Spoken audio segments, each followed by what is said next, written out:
There is no relationship that will ever make you happy. Now, I know that the movies and the dude on the guitar talking about, I'm going to give you the moon and the stars. I know that they had you thinking that there was somebody out there for you that you would find, that you would attract, that you would bring into your life experience. That soulmate, the one who was called to you since the beginning of time. And once this person was in your life, everything would change. Everything would be different. You would start seeing things differently, smelling things differently. Oh, food would taste different, right? You are in love, and in that love, you would find happiness. Well, I got news for you. And I hate to be the dude to bring any type of bad news. Trust me, I don't like being that guy. It might seem like I like being that guy, but I really don't. The only thing that I enjoy more than anything else is a message of truth, which brings us into a place of freedom. That's it. That's what I'm about. And that message right now is there's only one location that your happiness is located. Now, you've heard the cliche 1,000 times over. Happiness is within. Find your happiness within. If you want to find happiness, go within yourself, right? Cultivate happiness within, as I would even say. Yet, even after hearing this 1,000 times over, for some reason, we continue to go out there looking for somebody to fill the void, looking for somebody to be our better half, not just a half, right? It's not good enough that they be just a half. Like, okay, I'm a half, you're gonna be a half, we're gonna have two halves that we're gonna bring together. No, you need that person to be the better half. Why? Because you feel as if you in and of yourself are not enough. And I understand that. I empathize with that. I lived most of my life in that space, believing that me, my own opinion of myself, was not enough to validate me. So what I do, I went looking for it in everybody else. Relationship after relationship, situationship after situationship. I was hoping that one day I would run into that, the one they told me about, the one that they promised about, right? The one I read about in those books I probably was supposed to be reading at the age I was reading them, or those movies, those songs I was listening to and watching, which I was not supposed to be. Those carried a message in them that most of us believe to be the truth, which is you're going to have your perceived needs met by somebody else. And one of those core needs, or those core desires, more accurately put, is this quest for happiness, right? Pursuit of happiness. In America, they even have it, I think it's in the Declaration of Independence, right? They wrote it in the Declaration as they put the country together. They said you have the right to pursue your happiness. However, they didn't say you have the right to go look for your happiness in somebody else. They say you can go pursue your happiness. And they probably knew, hey, you're going to be looking everywhere if you don't find it in the one place that it is within yourself, which is why they said you're not going to find your happiness in the land that you acquire, or in the livestock that you have. Now we talk in old school terms. Now it'd be like in the cars, right? You're not gonna find it in the happiness in the Bugatti. You're not gonna find the happiness in the Mercedes, in the Bentley, the Beamer, the Benz. You're not gonna find it there. The only reason you were told to look for happiness within yourself was because that's the only place it exists. It wasn't so you wouldn't, go take other people's happiness. It wasn't so you wouldn't go pursuing relationships and you be by yourself your whole life. It wasn't about that. It wasn't about you becoming an ascetic or a monk or some type of priest who, kind of swears off of all of these relationship dynamics. It was not for that purpose at all. As a matter of fact, relationships are supposed to be the greatest enhancers of that happiness, right? They're supposed to be an edifier of the happiness, but they're not supposed to be the core. They're not supposed to be the source. And so we lose ourselves when we need them to be the source. We lose ourselves when we need the relationship to be more than what it is equipped to be.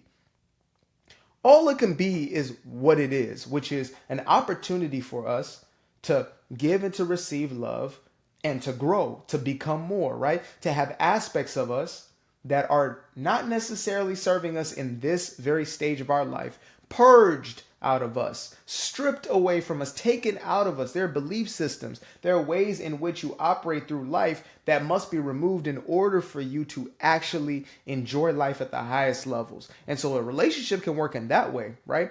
As a matter of fact, sometimes you'll find it working almost in opposition to your quote unquote happiness, or you perceive it to be working in opposition. You think to yourself, man, this is terrible. I can't believe this relationship.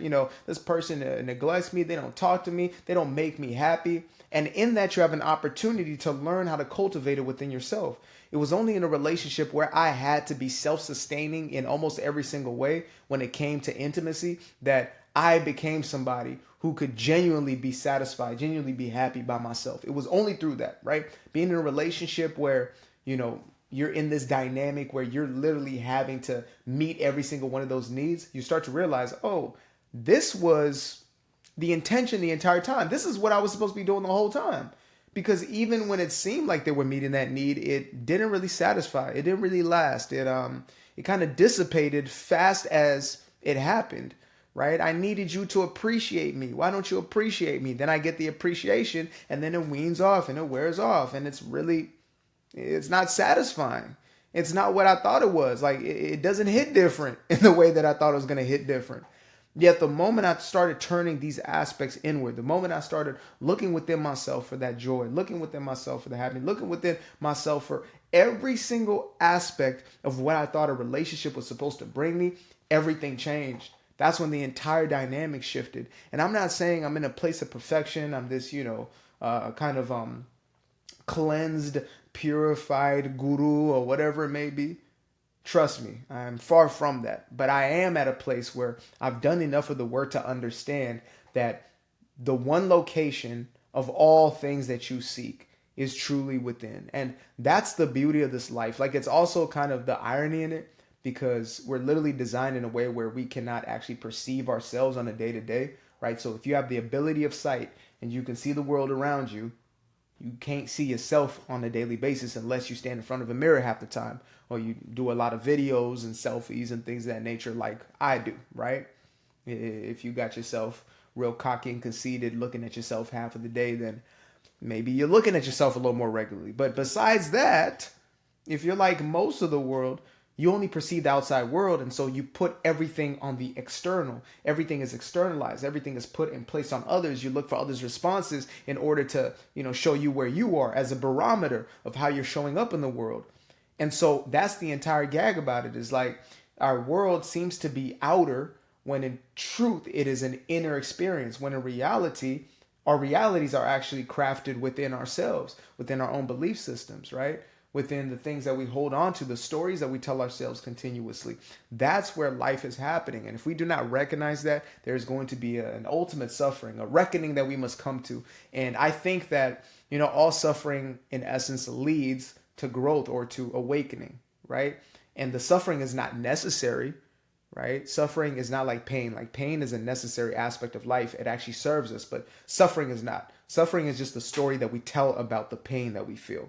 Right? Pain is oftentimes inevitable, right? If I kick my foot, I'm going to feel an indicator saying, hey, there's something wrong with the foot needs to heal. But if I tell myself crazy stories about what this means, oh man, it means I'm going to lose my toe, this is going to happen, and that going to happen, and this going to... If I start telling myself these stories about what's going to happen to my foot because of that pain, then I start to suffer. And the suffering happens in that thought process, in the belief systems, right? And so in order for me to no longer be in that state of suffering, I have to stop telling myself these disempowering lies. And one of those lies is I'm going to find happiness in somebody else. When you place that ball in somebody else's court, you inherently suffer. You find yourself in a place where you are forever at a loss. You're never getting the thing that you desire from the place you think you're going to get it from. And so you find yourself in this hamster wheel experience perpetually, continuously, until finally the wheels wear off, and now you ain't got nowhere to go. And you try to fix them, and you try to fix them, and you try to fix them, and you realize, oh, that wasn't supposed to be my means of transportation in the first place. I was supposed to be traveling within, not traveling on this dusty old road that I thought was going to lead me to this quote-unquote space or place of happiness. So that's the message for today. Before I wrap up, guilt-free plug on my first published book, Doing Me Guilt-Free. Make sure to get yourself a copy of one of these immediately. This right here, I believe, is going to be a go-to throughout your life, as it is my own, right? When it came out of me, it honestly, it was for the sake of me needing that very message. I needed to start living that at a different level and allowing myself to live from a place of, being guilt-free, truly living outside of those spaces of people pleasing and stepping into that personal power. So that will be a resource that you guys will definitely benefit from. It's an absolute investment, a lifetime investment, I would say. Right. And I know, yes, it's me saying it. Oh, here he goes, just trying to sell his book. Well, yeah, the reason I want to sell it, or I know that it deserves to be sold, is because it is going to change some things in your life, period. So appreciate y'all for tuning in. Namaste. Namaskar.